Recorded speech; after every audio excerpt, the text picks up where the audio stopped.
慢点妈，到了。老子，小浩，儿媳妇儿忙着呢。啊，嫂子，这咱妈想当孙子了，想的是白天吃不下去饭，晚上睡不着觉，这不是吗？一大早就让我带她回来看她孙子。是啊，我想我大孙子想的呀，饭都吃不下了。小宝，小宝，奶奶回来了，奶奶想你了。行了，别喊了，没在家上学去了。嫂子，你怎么回事啊？我发现自从我跟妈进家，你就摆这个臭脸，你给谁看呢？怎么着？我跟妈得罪你了呀？我跟你说话呢，你耷拉个脸给谁看呢你？我能给你哼一声，就是给你们天大的面子了。你给谁面子了？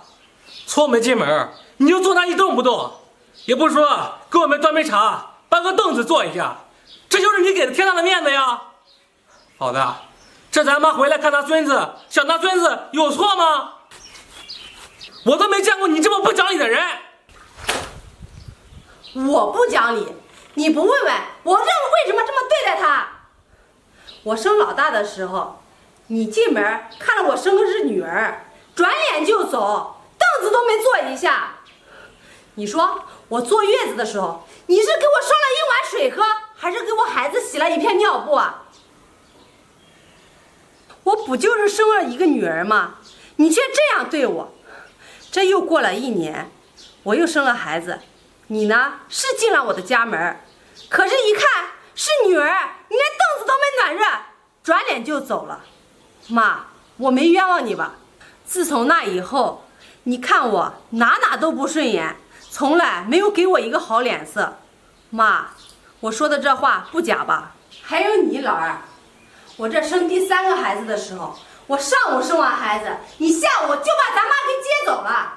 你大哥在外面打工，我自己在家一个人带3个孩子，你知不知道我做了多大的难？嫂子，话也不能说那么绝对吧，你也不能光拿斧子照着一面砍吧。你做难，你做什么难了呀？再说了，这咱妈哪一年不回来好几次啊？是，咱妈1年是回来几趟不假，她为什么回来的，你自己心里不清楚吗？这上半年，咱妈觉得这菜籽该熟了，马上就回来，打几桶菜籽油就给你带过去了。到了下半年，认为芝麻该熟的时候，她又回来了。为什么呀？就是为了给你打点芝麻油，带回去给你吃。哪一次回来，不都是为了你们呀？平时什么时候能看到我妈的身影呀？我一个人怀里抱一个的时候，背上背一个，地上还要拉扯一个的时候，我多么希望有一个人能帮帮我呀！那个时候你又在哪里呀？那你也不想想，我为什么把妈带走呢？那还不是因为你吗？不是因为你跟妈关系不好吗？所以我才把妈带走的呀。小白，我问你，哪一个媳妇儿进门的时候不都是想着好好孝敬公婆呀？又有哪一个媳妇儿想一进门就以公婆为敌的？又是哪一个儿媳妇不是一进门都是一口一个妈的叫着？这普天之下，哪一个儿媳妇在她娘家不是一块宝啊？自从结过婚，进了婆家的门，这儿媳妇都是忙里忙外，什么脏活累活都忍气吞声的干，这为的是什么呀？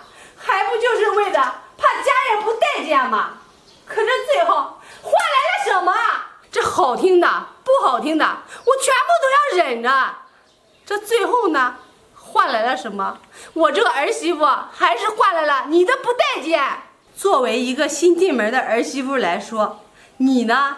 你是做婆婆的，处处都要压我一头啊，生怕我在这个家能当家做主。妈，别人要说你是演员呀，我是举双手赞成的。你说说你，在你儿子面前，那演的可真呀，不是腿疼就是腰疼，浑身都不能动。可是你儿子走了之后呢，你在我面前又是怎么做的？这街坊邻居在你跟前，那听到的都是什么呀？都是你满嘴里对我的不好。说我对你这也不好，那也不好，说的你比窦娥还冤呢。妈，我觉得你这辈子不去当演员都可惜了。嫂子，你说完了吧？我们这次回来啊，是看你儿子的，不是看你的。你在那儿叨说了半天了，你累不累啊？我今天为什么说那么多？我只是想让你们知道，这树叶啊不是一天黄的，人心也不是一天凉的。我告诉你们，那么苦的日子我都熬过来了，现在你们任何人给的糖我都不稀罕，而且我的孩子不想看到你们。请你们滚出我的家。妈，你看他，这我可干嘛呀你？走吧，儿子，我是没这个脸啊，再待下去了。